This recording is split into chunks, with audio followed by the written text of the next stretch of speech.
सबा, मेरा पर्स और चाबी दो। हिना, ये लो बेटा प्रसाद। ख्याल रखना, ठीक है।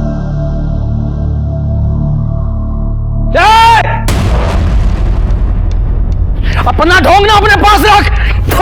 फेंक इसको, फेंक। आज के बाद ना मेरी बच्ची को आग उठा के भी देखा है। कैसे बात करते हुए? तमीज तुम्हारी बीवी को नहीं है। पहले तो तुझे काफिर बना दिया, अब मेरी बच्ची के पीछे पड़ी है। जबान संभाल के बात करो, वरना क्या? असलम, तमीज से। भाई है वो तुम्हारा। वाह, और ये तो चचेरे भाई है, आप तो मेरे सगे भाई है। आप कुछ क्यों नहीं कहते? कहने लायक छोड़ा है तुमने। छोड़ा है कहने लायक। अरे तुम्हें तुम्हारी बीवी को समझाना चाहिए, ये छोटी सी बच्ची को ये सब। अरे गलती हो गई मुझसे, ऐसे जान लोगों के बीच में रहना सबसे बड़ी गलती है मेरी। तो निकल ना, तू निकल यहाँ से। और तुझे देख के ना मेरा खून खौलता है, खून। ख्याल रखना कहीं ये खून हमेशा के लिए ठंडा ना हो जाए। हिना, बेटा अच्छे से साफ करो, ऐसे ऐसे चाची। हाँ मेरा बच्चा। सलाम चाचू। हिना, तुम अपना काम करो बेटा।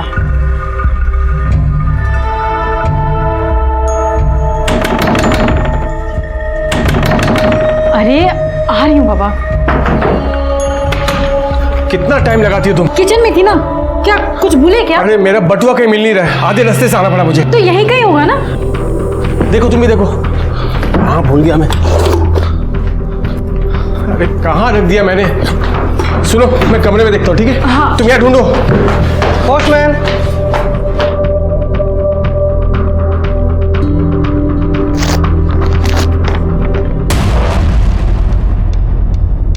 ज्योति, बटुआ घर में नहीं है, लगता किसी ने मार लिया। क्या हुआ? क्या ये? तुम्हारा डेथ सर्टिफिकेट।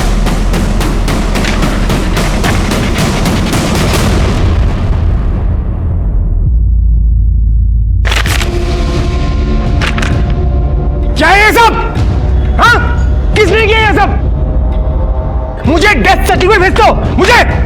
अल्लाह करे तुम सबको दोज़ख नसीब हो। छोड़ूंगा नहीं किसी को, मैं एक एक को देख लूंगा, छोड़ूंगा नहीं। लेकिन तुम अपने मायके से वापस कब आ रही हो? मैं अपना ख्याल रख ही रहा हूँ। हाँ, लेकिन घर पे कोई होना चाहिए ना कट कट करने के लिए। आ जाओ अब जल्दी। चलो चलो, रखो phone. Bye bye bye bye. Sir, एक आदमी आया है अपना ही डेथ सर्टिफिकेट लेके।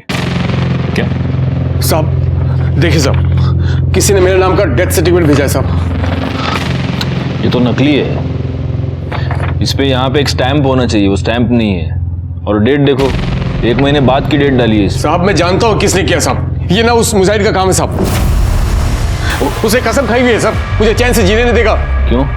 ऐसी क्या दुश्मनी है उसकी तुम्हारे साथ? असलम भाई, हाँ, आप अंदर नहीं जा सकते हैं। अंदर नहीं जा सकता मतलब? मुजाहिर भाई ने मना किया है। क्या? आपको अंदर ना आने दो। छोड़। अरे समझा करिए। तू मुझे रोकेगा? अरे मना किया। ये क्या मजाक हो रहा है भाई? मुजाहिद भाई, क्या मजाक है ये? मजाक नहीं, सच है। अब तू यहाँ काम नहीं कर सकता। मैंने मना किया था ना उस औरत से निकाह करने के लिए। अब तेरा मेरा कोई वास्ता नहीं, समझ में आया तेरे? चल निकल। ऐसे कैसे आप मुझे यहाँ आने से रोक सकते हैं? ये सब कुछ मैंने बनाया, मैंने। और इसमें पैसे मैंने लगाए हैं। जो तू काम करता था उसका मेहनताना मैंने तुझे दिया है, समझ में आया तेरे? चल चल निकल। मैं आपका नौकर नहीं हूँ, जितनी दुकान आपकी है ना उतनी ही मेरी है। बराबरी की बात करता है। चल चल निकल, बाहर निकाल इसको। चल। ये अच्छा नहीं कर रहा हूँ। अरे भाई साहब, बोल रहा हूँ मैं। चल चल बाहर।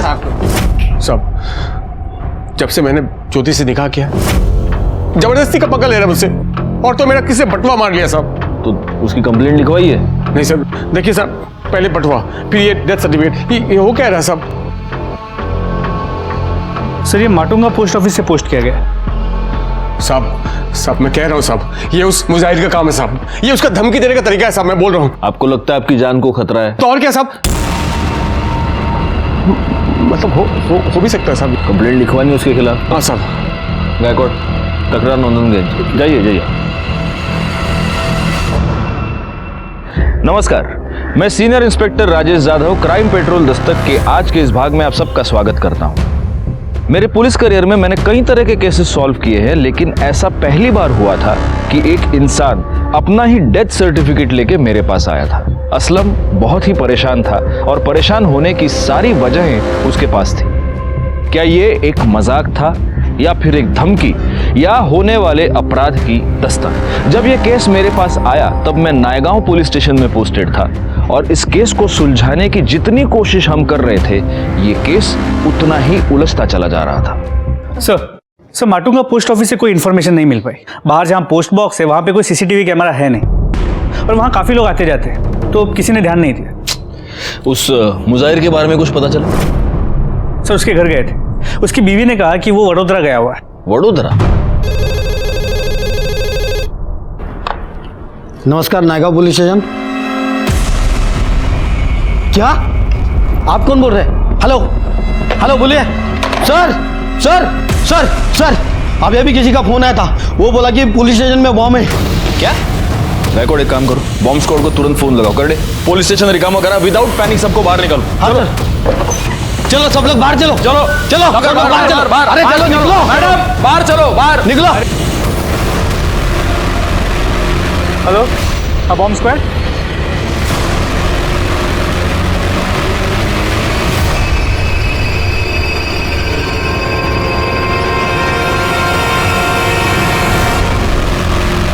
सर अंदर कोई बम नहीं है। Thank you. गायकवाड़ पता करो ये फोन किस नंबर से आया था।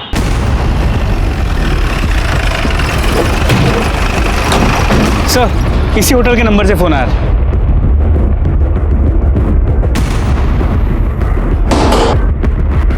या काउंटर पे तुम बैठते हो? जी कहिए। यहाँ से पुलिस स्टेशन पे कॉल तूने किया था? नहीं साहब, ये रेस्टोरेंट तो मेरे भाईजान का है, गले पर वही बैठते हैं, मैं तो बस आता जाता रहता हूँ। कौन है भाईजान? बुलाओ। कौन है सजाद? हाँ अरे सर आप लोग यहाँ पर? ये रेस्टोरेंट तुम्हारा है? जी सर। तो हमारे पुलिस स्टेशन पे बॉम्ब का झूठा कॉल तुमने किया था? नहीं सर, हाँ बॉम्ब नहीं सर, बिल्कुल नहीं। या काउंटर पे तुम नहीं बैठे थे? मैं ही था काउंटर में, लेकिन मतलब मैं रहता हूँ काउंटर में, लेकिन आता जाता रहता हूँ सर, अंदर काम रहता है कभी कभी। मैं मतलब यहाँ पे सीसीटीवी कैमरा नहीं है? सब रेस्टोरेंट नया नया खुलवाया ना सब, तो अभी लगवाया नहीं है। गायकवाड़ क्यों चला? अरे सर ऐसे सर मैंने कुछ नहीं किया। ऐसे आप हमारा सबूत निकालो।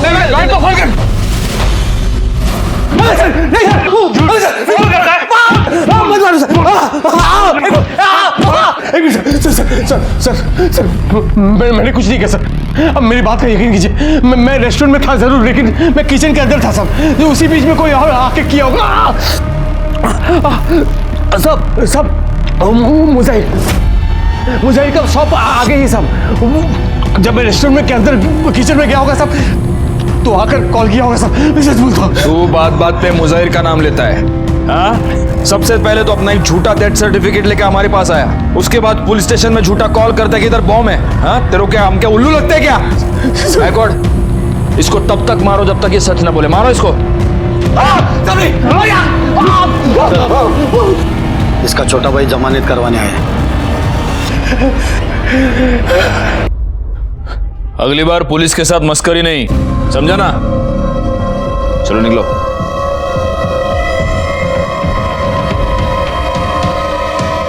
गायकवाड़ वो मुजाहिर तो यहां है ही नहीं, फिर भी असलम बार बार उसका नाम क्यों ले रहा है? जरा कंफर्म करो वो मुजाहिर बाहर है या नहीं। अम्मी मैंने पूरा पार्ट प्लान कर लिया, अब मैं खेलने जाऊँ? ठीक है जाओ, पर जल्दी आना, ठीक है?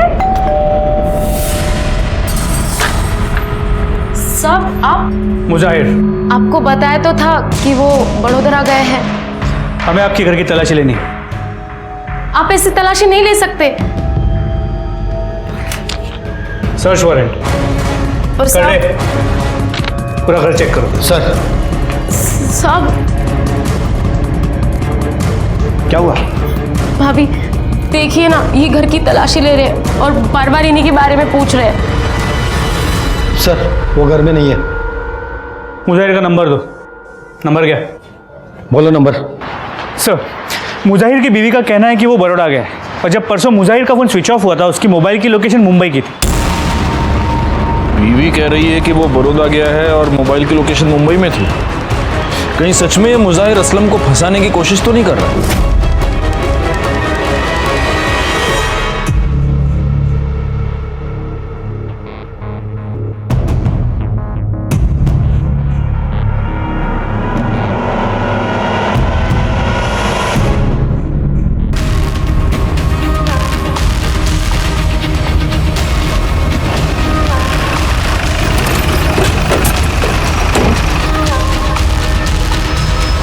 सर ये लाश मुजाहिर की है, जिसके बारे में असलम ने बताया था।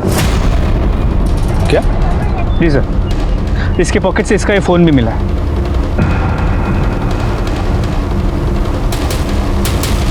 गला दबाकर मारा गया है और बॉडी की हालत देखकर ऐसा लग रहा है कि शायद 2-3 दिन हो गए। आसपास कुछ मिला? करड़े सर वहाँ ये पर्स मिला है। देखो गायकवाड़, हो सकता है कि कातिल का हो। सर ये तो असलम का पर्स है।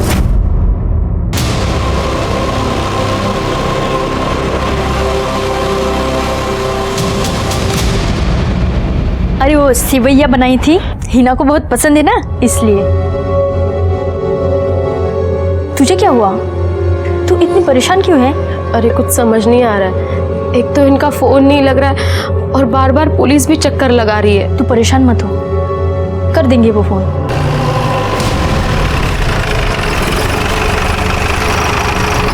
बेटा चांद चाचा को बुला के लेके आ।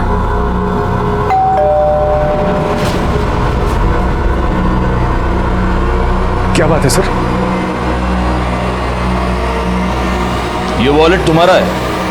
जी मेरा ही है सर, शुक्रिया। कहाँ मिला आपको सर? मुजाहिर अंसारी की लाश के पास।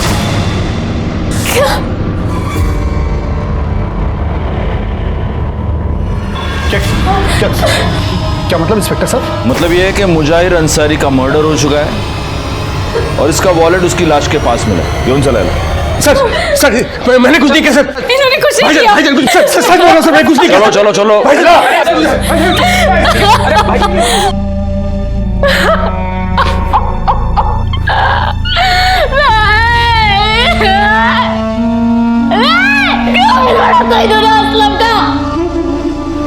अपने भाई की जान ले ली, अल्लाह उसे कभी माफ नहीं करेगा। मैंने कुछ नहीं किया सर। तो तेरा वॉलेट उसकी लाश के पास क्या टहलने गया था? आपको तो पता है मैं वॉलेट की चोरी की रिपोर्ट लिखवाने आया था यहाँ पर। कोई मुझे फंसा रहा। पहले वो डेथ सर्टिफिकेट, फिर बॉम्ब का झूठा कॉल, कोई मेरे खिलाफ साजिश कर रहा साहब। सब चांद भाईजान ये सब कर रहे हैं साहब, मुझे लग रहा है। अच्छा, इतने दिनों से तू मुजाहिर का नाम लेकर रो रहा था, अब चांद भाईजान। मैं तुझे बताता हूँ हुआ क्या। तूने मुजाहिर का मर्डर कर दिया, लेकिन गलती से तेरा वॉलेट वहां पर छूट गया और ये बात तुझे रियलाइज हुई। तब तूने एक प्लान बनाया। तूने अपने ही नाम का एक झूठा डेथ सर्टिफिकेट खुद को पोस्ट किया और फिर तू हमारे पास आया डेथ सर्टिफिकेट और खोए हुए वॉलेट की कंप्लेंट लेकर। और उसके बाद तूने बॉम्ब का झूठा कॉल भी किया। आप लोगों ने इतना मुझे मारा, अब खुद को मार खाने के लिए खुद को क्यों फंसाऊंगा साहब? अरे मार खाया, लेकिन खून के इल्जाम से तो तू बच जाता। ऐसा है ना, बहुत शाना है तू असलम। तू यही साबित करना चाहता था कि तुझे फंसाया जा रहा है। मेरी बात का यकीन कीजिए साहब, सच में मैंने कुछ नहीं किया। बोलेगा तू, सच बोलेगा। शिरके चौपायाला। सर मुजाहिर की पीएम रिपोर्ट देखो जरा। सब पहले तार से इसका गला खींचा गया, फिर ईंट जैसी किसी चीज़ से इसके सर पे वार किया गया, जिसकी वजह से इसकी मौत हो गई। इस मुजाहिर की दुकान कहाँ पर? परेरा मार्केट। एक काम करो, इसके दुकान से ये पता करो कि उस दिन ये कहाँ जाने वाला था, किससे मिलने वाला था, इसकी किसी के साथ कोई दुश्मनी थी क्या। और एक और काम करो गायकवाड़, असलम और मुजाहिर दोनों की कॉल लोकेशन निकालो और उस चांद के बारे में भी पता करो। सर तुम्हारे साहब कहाँ हैं? कुछ बता कर नहीं गए साहब, बोले कि 10-12 दिनों के लिए कहीं जा रहा हूँ, तब तक दुकान संभाल लो। तुम्हारे मुजाहिर साहब और असलम, इन दोनों के बीच झगड़ा था ना? हाँ साहब, असलम भाईजान के साथ तो पंगा था ही, इधर चांद भाई के साथ भी कुछ सही नहीं चल रहा था। चांद के साथ? हाँ साहब, मुजाहिर भाई के जाने के 2 रोज पहले चांद भाई यहाँ पर आए थे। बस चांद भाई, एक सौदा पक्का हो जाए फिर तो चांदी ही चांदी है। अरे इंशाल्लाह मेरे भाई, जैसा सोच रहे हो बिल्कुल वैसा ही होगा। भाईजान परसों माल लेने जा रहा हूँ, तो कुछ पैसों की ज़रूरत है। देखिए अभी तक मैंने कुछ कहा नहीं, इतने महीने हो गए, जो उधार था वो वापस कर दीजिए। कौन से पैसे मुजाहिर? जो आपने 5 लाख रुपए लिए थे वो। बेकार की बातें मत किया करो यार। कौन से पैसे हैं तुम्हारे 5 लाख? अरे जो 5 लाख रुपए आपने हमसे उधार लिए थे। अच्छा 5 लाख, लेकिन भाई असलम का भी तो तुम्हारी तरफ हिसाब निकलता है ना, तकरीबन 5 लाख रुपए। देखिए मेरा और असलम का हिसाब अलग है। अलग कैसे हो सकता है भाई, सगा भाई है मेरा। और पैसे का हिसाब अलग अलग। देखिए आपकी और असलम की भी तो नहीं बनती ना। यहाँ देखो, सगा भाई है मेरा, खून का रिश्ता है, नहीं बनती से क्या मतलब। और वैसे भी देखो, तुम उसके पैसे दे दो, मैं तुम्हारे पैसे दे देता हूँ। लेकिन मुजाहिर की फैमिली और चांद की फैमिली तो मिलजुल कर रहते हैं।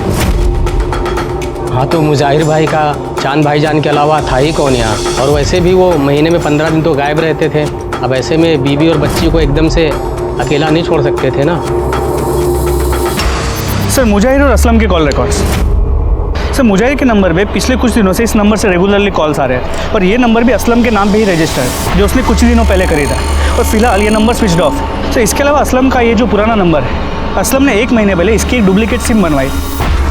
और सर इन दोनों मोबाइल की लोकेशन उसी एरिया की थी जहाँ से हमें मुजाहिर की लाश मिली। इसका मतलब ये पूरा कांड इस असलम ने किया है? सर पॉसिबिलिटी तो है। सर इसके अलावा जब हम मुजाहिर के शॉप में गए थे तो उसके स्टाफ ने बताया कि चांद ने मुजाहिर से कुछ पैसे लिए थे जो वो देने से इनकार कर रहा है। कौन से पैसे मुजाहिर? एक काम करो, इस चांद को बुलाओ, तब तक मैं असलम की खबर लेता हूँ। भाभी जान बस चुप हो जाइए। शहजाद तुम तो जानते हो ना कि हमारे पति ऐसा कुछ नहीं कर सकते। उन्हें बचा लो शहजाद। भाभी जान सब ठीक हो जाए। शहजाद! ए शहजाद! वहां क्या गुस्सा हुआ, बाहर निकल। क्या भाई? कितनी बार समझाया है तुझे कि दूर रहे उससे। इस औरत का साया भी पड़ेगा ना हम पर तो पूरा का पूरा खानदान खत्म हो जाएगा हमारा। भाईजान बस भी कीजिए, इस वक्त तो आपको उनकी मदद करनी चाहिए। मुझे ज्यादा ज्ञान मत दे, मैं किसी कातिल की मदद नहीं कर सकता, चाहे वो मेरा भाई क्यों ना हो। असलम मेरा भी भाई है, आप उसकी मदद करें या ना करें मैं जरूर करूंगा। दिमाग खराब मत कर मेरा। हेलो,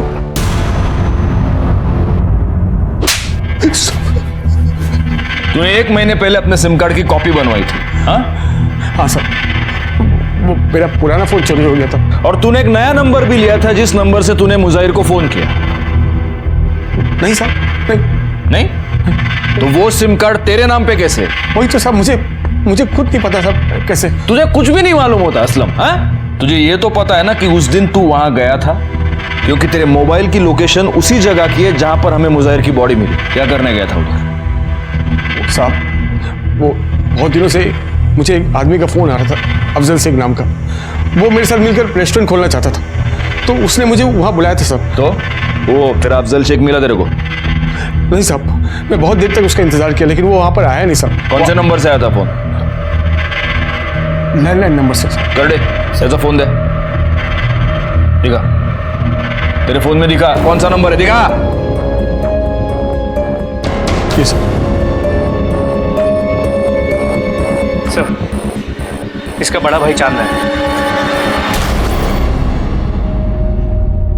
क्या यह सच है कि तुमने मुजाहिर से 5 लाख रुपए लिए थे और अब उसे देने से इनकार कर रहे थे? हाँ सर, मैंने पैसे लिए थे लेकिन मुजाहिर ने असलम के भी तो इतने पैसे रोक रखे थे। लेकिन जहां तक मुझे पता है तुम्हारी और असलम की बिल्कुल नहीं बनती। सर लेकिन असलम है तो मेरा छोटा भाई ना, मेरे पास उस वक्त पैसे नहीं थे, मैं बाद में दे देता सर। ये तुम्हारे बैंक डिटेल्स, इससे साफ पता चलता है कि तुम्हारे बैंक में अच्छे खासे अमाउंट है। मतलब पैसे तो है लेकिन तुम्हारी देने की नीयत नहीं है। हा? नहीं ऐसी बात नहीं सर। वो कहीं ऐसा तो नहीं है कि मुजाहिर तुमसे पैसे मांग रहा था इसलिए तुमने उसको मार दिया? तुम ये जानते थे कि असलम और मुजाहिर की दुश्मनी है तो असलम फंस गया और तुम्हारे दोनों दुश्मन एक साथ रास्ते से हट गए। सर ये कैसी बहकी बहकी बातें कर रहे हैं आप? तुम पुलिस स्टेशन में बैठे हो। सर मेरी बात का यकीन कीजिए, ऐसा कुछ नहीं है, मैंने कुछ नहीं किया। ठीक है, तुम जा सकते हो लेकिन जब तक ये केस सॉल्व नहीं होता शहर से बाहर नहीं जाओगे। जी सर, शुक्रिया सर।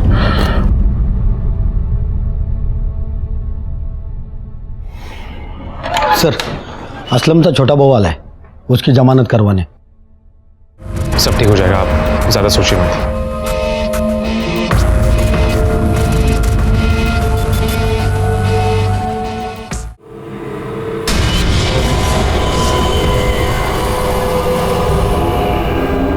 काम हो जाएगा ना? हाँ हो जाएगा। सुनो, मुझे थोड़ा टाइम लग जाएगा घर आने में। असलम आज ना जल्दी आना, मैंने मंदिर में तुम्हारे नाम का हवन रखा है। अरे तुम क्यों इन सब चीजों में पड़ी हो?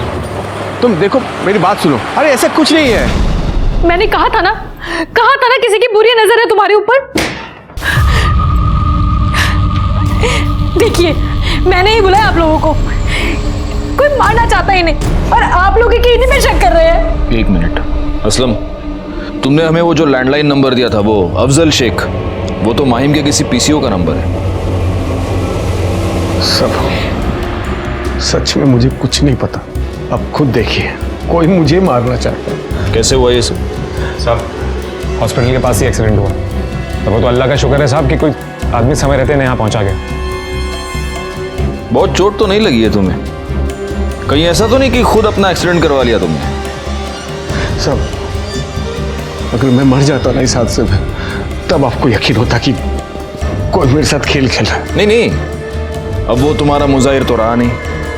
तुम्हारे चांद भाईजान की तो हम तहकीकात कर ही रहे हैं, तो अब कोई और ऐसा है जिसके ऊपर तुम ब्लेम डाल सको? हाँ, मेरा पहला पति पवन मोरे, वही ये सब कर रहा है। तुम्हारा पहला पति? क्यों करेगा वो ऐसा? बहुत ही घटिया इंसान है वो सर। बहुत मारता था मुझे, बहुत पीटता था। गिड़गिड़ाई मैं उसके सामने कि मुझे मेरी बेटी के साथ जाने दे, लेकिन उसने कहा कि अगर चारू को अपने साथ लेके जाना है तो वो मुझे डिवोर्स नहीं देगा, और मैं उससे और मार नहीं खा सकती थी, इसीलिए डिवोर्स पेपर अपनी बेटी को छोड़ के और उससे छोड़ के मैं चली गई। उसके बाद उसने कभी तुमको परेशान किया? नहीं, 2 साल हो गए, हमारी कोई बात नहीं हुई। तो अब अचानक वो ये सब क्यों करने लगा? अगर वो नहीं कर रहा तो फिर कौन कर सकता है? कौन हमारा दुश्मन हो सकता है? उसका पुराना नंबर और पता लिखवा लो। गायकवाड़, इस पवन के बारे में पता करो। जहां पर असलम का एक्सीडेंट हुआ वहां का सीसीटीवी फुटेज निकालो और देखो इस पवन का इस सबके साथ कुछ कनेक्शन है क्या। पापा आराम से, खींच रहा है। क्या तू हमेशा भूत बन के घूमती रहती है? हाँ, ख्याल रखा करना अपना। पापा मैं बड़ी हो गई हूँ, खुद से कर सकती। बहुत बड़ी हो गई ना तू। पवन मोरे जी कहिए। ज्योति को जानते हैं? हो, उसी ने भेजा ना आपको मेरी बेटी को लेने के लिए? वो मर भी जाएगी ना तो भी मैं मेरी बेटी को उसके पास नहीं भेजूंगा। बहुत मरने मारने की बातें करते हैं आप, कहीं सच में तो किसी को मार नहीं दिया? ज्योति के पति असलम पे मर्डर का इल्जाम है और हाल ही में उसका एक्सीडेंट भी हुआ, और ज्योति को लगता है कि ये सब आपने किया है या करवाया है। ओ, तो शादी कर ली उसने? अच्छा है, उसे मेरी तरफ से मुबारकबाद दीजिएगा। ज्योति ने हमें बताया है कि पहले आप उसे बहुत मारा पीटा करते थे। सर जानते नहीं आप उस औरत को, बहुत ऊंची चीज है वो। और वैसे भी क्या हो गया अगर पति ने कभी थप्पड़ मार दिया तो कौन सी बड़ी बात हो गई? बहुत बड़ी बात हो गई। चलिए हमारे साथ। देखिए साहब, मेरी बच्ची बीमार है, मैं आपके साथ कहीं नहीं जा सकता। वैसे मैं बहुत परेशान हूँ, आप ज्योति से जाके कहिए कोई नया तमाशा ना खड़ा करे। क्या हुआ तुम्हारी बेटी को? मुझे कैंसर हुआ है। नहीं बेटा, ऐसे नहीं कहते। कुछ नहीं होगा तुझे, कुछ नहीं होने दूंगा मैं तुझे। ये रही मेरी बेटी की रिपोर्ट्स। अपनी बच्ची को देखूं या उसकी बीमारी को, डॉक्टर, दवाई, हॉस्पिटल, घर, सब परेशान हो गया हूं मैं। देखिए सर, आप प्लीज यहां से जाइए। अगर आपको मेरे खिलाफ कोई भी सबूत मिले ना तो आप फोन कीजिएगा मुझे सामने से, मैं खुद आके मिलूंगा आपको। ठीक है, अभी के लिए हम जा रहे हैं, लेकिन अगर जरूरत पड़ेगी तो फिर आएंगे। पर हाँ, शहर छोड़ के कहीं मत जाना। सर, जहां पर असलम का एक्सीडेंट हुआ था वाकई सीसीटीवी फुटेज।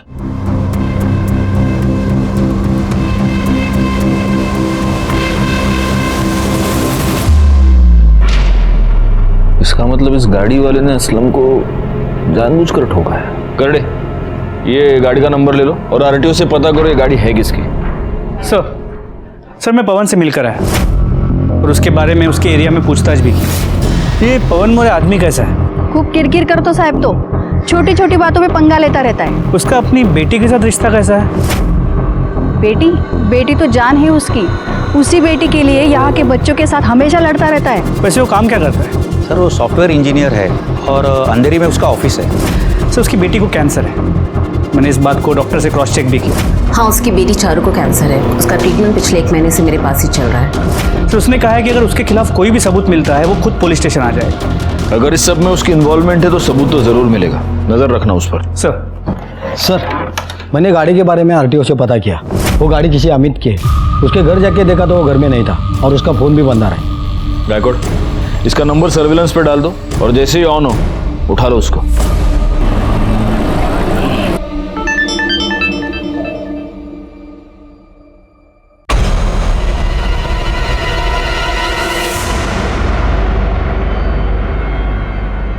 सर, वो अमित जिसकी कार से टक्कर मारी गई थी उसका पता चल गया है। तो उठा लो उसको। सर, बोल, किसके कहने पे किया? बोल बोल, नहीं तो सर, ये सब कुछ मैंने असलम के कहने पे किया था। तूने कहा था ना अमित को तुझे टक्कर मारने के लिए। नहीं साहब, झूठ बोल रहा है, फंसा रहा है मुझे। तू इस अमित को जानता है? बिल्कुल नहीं जानता सब। तो वो तुझे क्यों फंसाएगा? वही तो मैं बोल रहा हूँ साहब, कोई क्यों फंसा रहा है मुझे साहब? कब से वही तो बोल रहा हूँ आपको, कोई फंसा रहा है मुझे। क्या हुआ, आप कंफ्यूज हो गए? इस केस ने हमें भी ऐसी ही उलझन में डाल दिया था।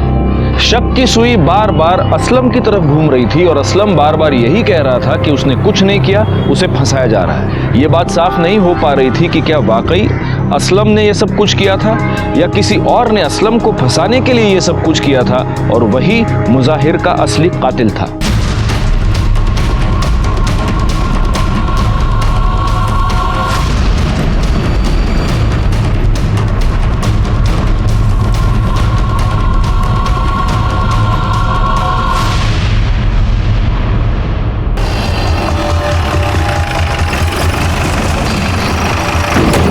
फोन तुमने किया था? जी सर। कहाँ है लाश? उधर सर।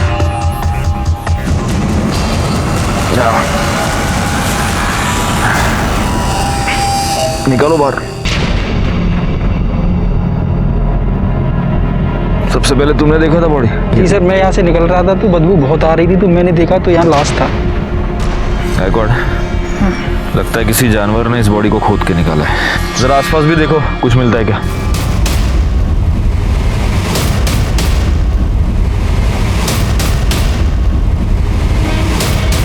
सर, जेबें खाली हैं। बॉडी बहुत बुरी तरह से डिकम्पोज हो चुकी है, लगता है 20-25 दिन हो गए। सर, ये मोबाइल मिला। गायकवाड़, लगता है ये फोन इसी का है, शायद इससे पता चल जाएगा कि ये है कौन।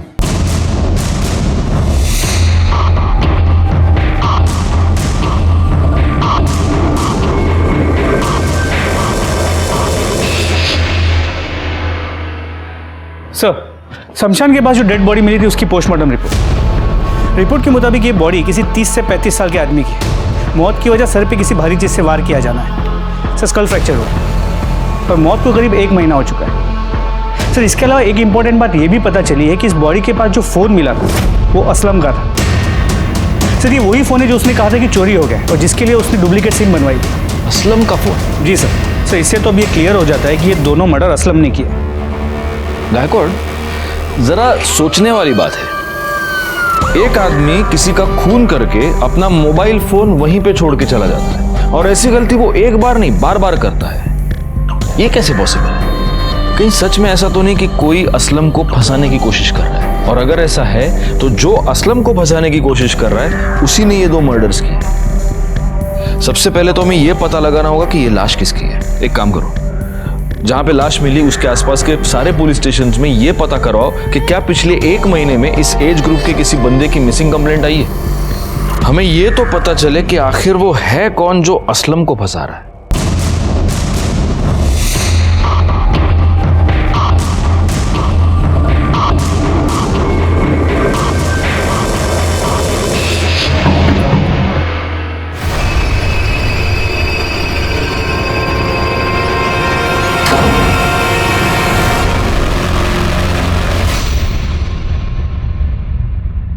तुम्हें पुलिस ने छोड़ दिया? और क्या, आखिर पुलिस को भी मानना पड़ा कि मैंने कुछ नहीं किया है।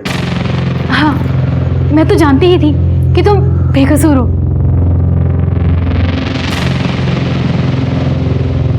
सर, आसपास के पुलिस स्टेशन से पता किया, 30 से 35 साल के आदमी की कुछ मिसिंग कंप्लेंट्स आई तो है। ये जितने भी मिसिंग कंप्लेंट्स आई है उन सब के परिवार वालों के डीएनए को इस लाश के साथ मैच करके देखो, पता तो चले ये है कौन। तो हमें ये भी पता चल पाएगा कि उसमें और मुजाहिर में क्या कॉमन है और ऐसा कौन सा आदमी है जो इन दोनों को मारकर असलम को फंसाना चाहता है। और एक काम करो, असलम के आसपास जितने भी लोग हैं उन सब के बारे में पता करो, उनके कॉल डिटेल्स, उनके सारे रिकॉर्ड्स मुझे चाहिए। वो जो भी है उसके चेहरे से अब नकाब उतरने ही वाला है।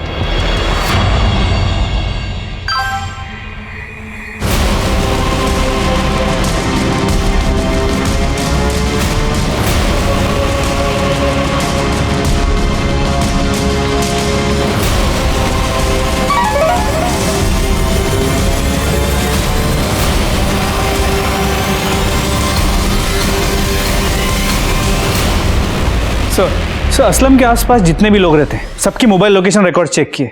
सर जिस दिन हमें लाश मिली थी उसकी एक दिन पहले ज्योति की मोबाइल की लोकेशन उसी एरिया की।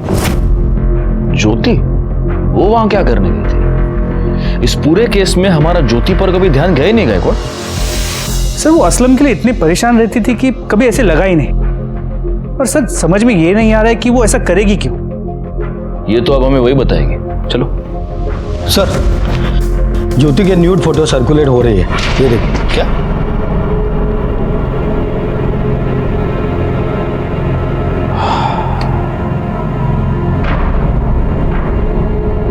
गायकवाड़, ये जो बंदा इसके साथ है ये असलम नहीं है, क्योंकि असलम के यहाँ गर्दन पर यहाँ पर वो काला निशान है।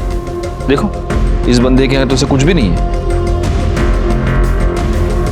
सब मतलब ज्योति का किसी के साथ कोई चक्कर चल रहा था और इसीलिए असलम को रास्ते से हटाने के लिए वो ये सब कर रही थी। और ये भी हो सकता है कि अब असलम वापस आ गया तो इस बंदे ने गुस्से में आकर ज्योति के फोटोग्राफ सर्कुलेट कर दिए।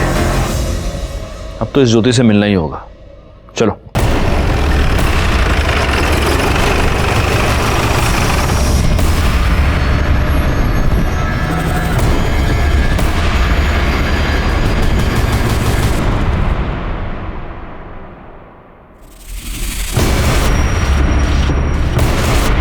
ये आत्महत्या नहीं है, ये मर्डर है। इस छोटे से टेबल पे खड़े होकर ज्योति पंखे से नहीं लटक सकती। इसे किसी ने पहले मारा है और फिर लटका दिया है।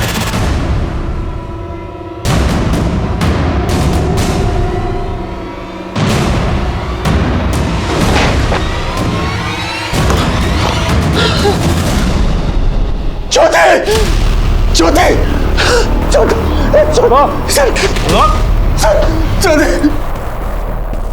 अभी क्यों चौंक रहा इतना? हाँ? तू नहीं मारा ना उसको? मैं क्यों भला मारूंगा मेरी बीवी को? मैं तो अभी आया सर। कैसे हो गया सर? तेरा मोबाइल दे, मोबाइल दे।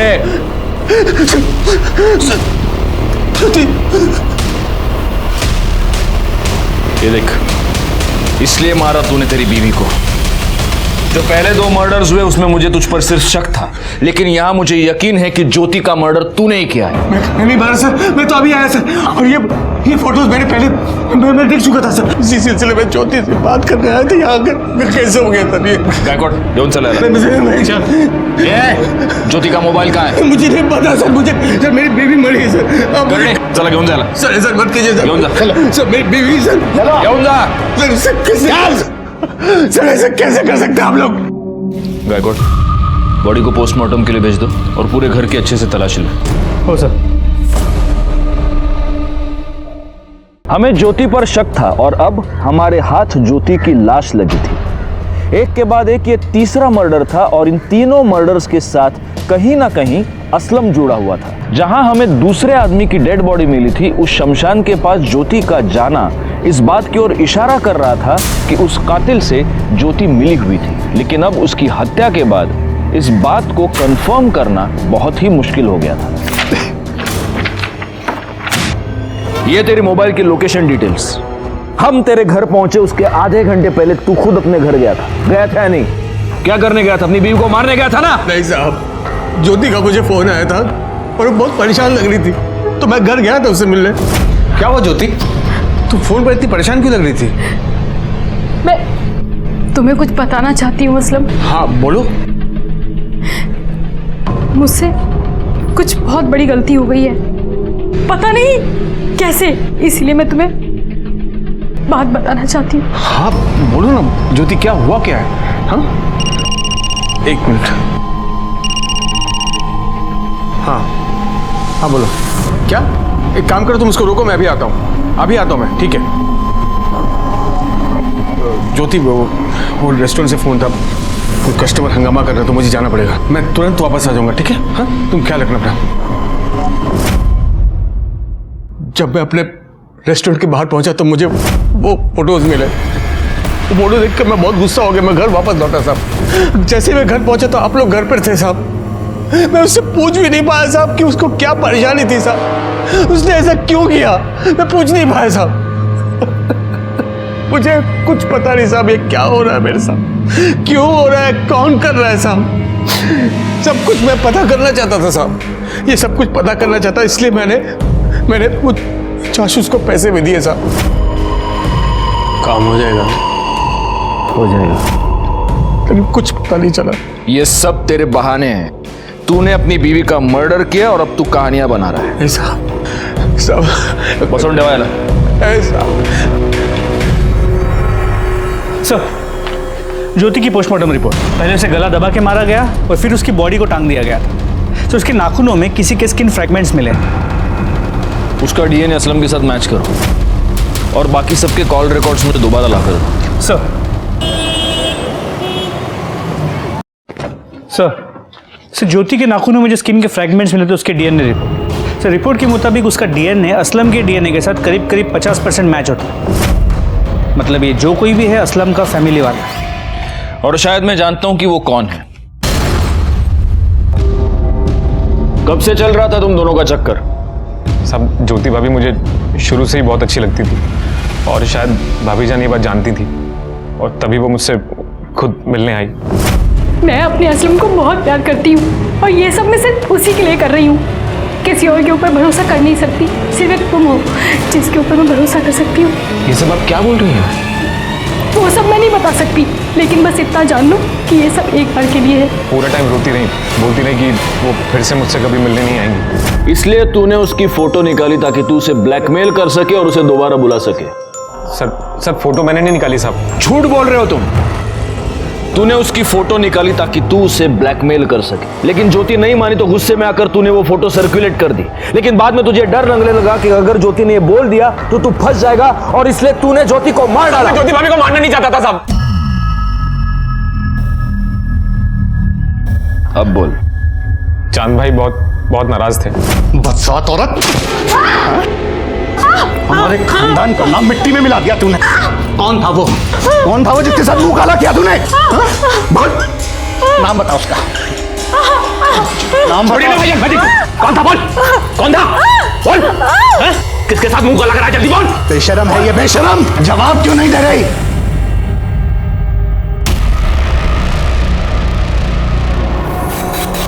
क्या हो गया भाईजान? ठीक, शहजाद, ये तो मर गई। भगवान, भाईजान ये क्या हो गया मुझसे? भाईजान मैंने जानबूझ के नहीं किया भाईजान। शहजाद, खामोश, सोचना तो। एक मिनट, कुछ नहीं होगा। क्यों मारा तूने ज्योति को? साहब, अगर चांद भाईजान को पता चल जाता कि मेरा और भाभी जान का चक्कर चल रहा है तो साहब वो मुझे मार डालते। तो मुजाहिर को भी तू नहीं मारा? नहीं साहब, मुजाहिर को मैंने नहीं मारा साहब, उसके बारे में मुझे कुछ नहीं पता। अच्छा, बैकवर्ड। ज्योति ये कह रही थी कि उसने जो भी किया अपने पति के लिए किया। ऐसा क्यों कह रही थी वो? ज्योति का फोन तेरे पास है? जी सर, पर सर मैंने उसका मोबाइल फॉर्मेट कर दिया। बैकवर्ड, इससे फोन ले लो और डेटा रिकवर करो।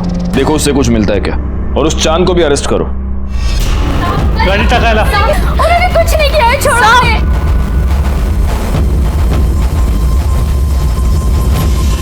सर, ज्योति के फोन का डेटा रिकवर हो गया। उसके फोन में किसी बाबा के मेल्स मिले। इस बाबा ने अपने एक मेल में ज्योति को कहा था कि वहां जाके कलश गाड़े जहां से हमें वो बॉडी मिली थी। अच्छा, इसीलिए ज्योति की मोबाइल लोकेशन हमें उस एरिया की।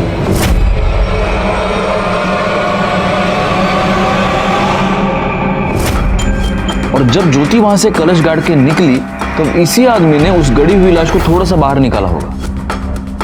लेकिन गायकवाड़, ज्योति इस बाबा को मिली कहां? सर, ज्योति को बाबा नहीं मिला, बल्कि बाबा ने ज्योति को ढूंढा था। पहला मेल इस बाबा ने भेजा। उसी ने ज्योति को किसी पराये मर्द के साथ संबंध बना के फोटो निकाल के भेजने के लिए कहा था। क्या? जी सर, और इन फोटोज को उस बाबा ने सर्कुलेट किया। उसने ज्योति से कहा था कि ऐसा करने से उसके पति के जो भी प्रॉब्लम्स हैं वो सब टल जाएंगे और उसकी बेटी की बीमारी भी ठीक हो जाएगी। एक मिनट, लेकिन इस बाबा को कैसे पता चला कि ज्योति की बेटी बीमार है? एक काम करो गायकवाड़, इस मेल का सोर्स ढूंढ निकालो। सर,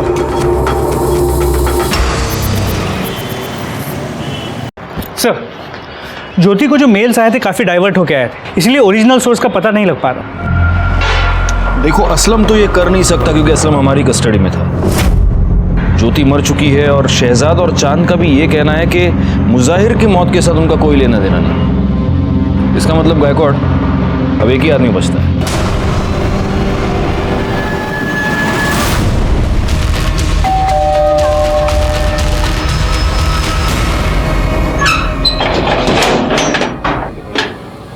आप लोग? सर्च वारंट गायकवाड़ करड़े कमाल लगा।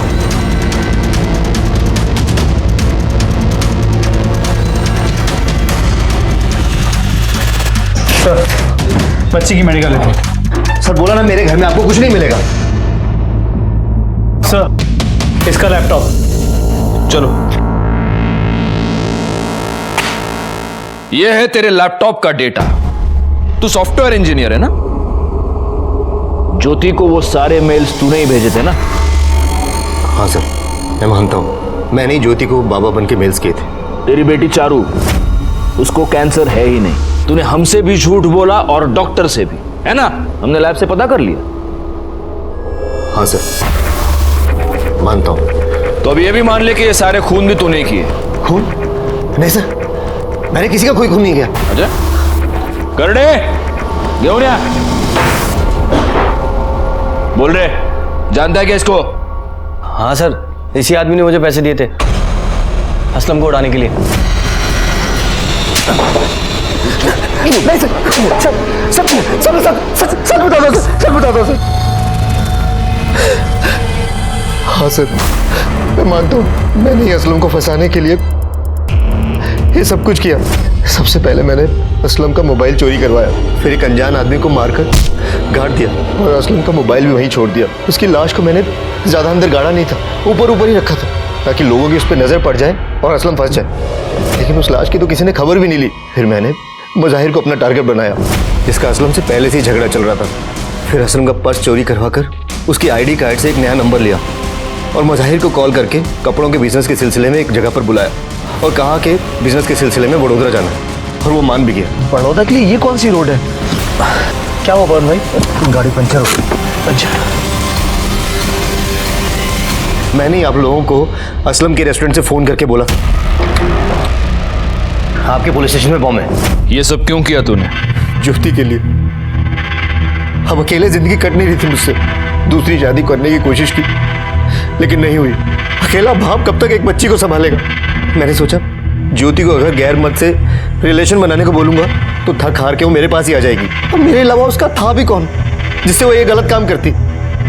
लेकिन वो अपने देवर के पास चली गई, इसलिए मैंने गुस्से में उसकी फोटो सर्कुलेट कर दी।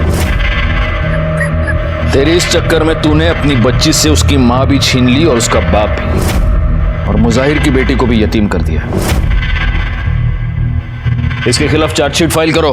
हमारी पूरी छानबीन के बाद हमें यह पता चला कि पवन ने पहले जिस आदमी का खून किया था उसका नाम था विनोद राणे। सबसे बड़ा सवाल यह है कि क्या किसी ने भी इन अपराधों की दस्तक को नहीं सुना? मुजाहिर एक अनजान आदमी के फोन कॉल पर उसके साथ बड़ौदा तक जाने के लिए तैयार हुआ। पवन ने बाबा बनकर ज्योति को किसी गैर मर्द के साथ संबंध बनाकर अपनी तस्वीर लेने के लिए कहा। क्या ज्योति ये नहीं जानती थी कि ऐसा करके वो बहुत बड़ी मुसीबत में फंस जाएगी? अपराध हमेशा हमारी ओर दबे पांव आता है और इसीलिए जरूरी यह है कि हम उसकी दस्तक को सुने। जो ऐसा नहीं कर पाते वो फंस जाते हैं। मैं सीनियर इंस्पेक्टर राजेश यादव आपसे विदा लेता हूं। दोबारा मिलूंगा, तब तक सतर्क रहिए और देखते रहिए क्राइम पेट्रोल दस्तक, क्योंकि मकसद बताना नहीं बचाना है।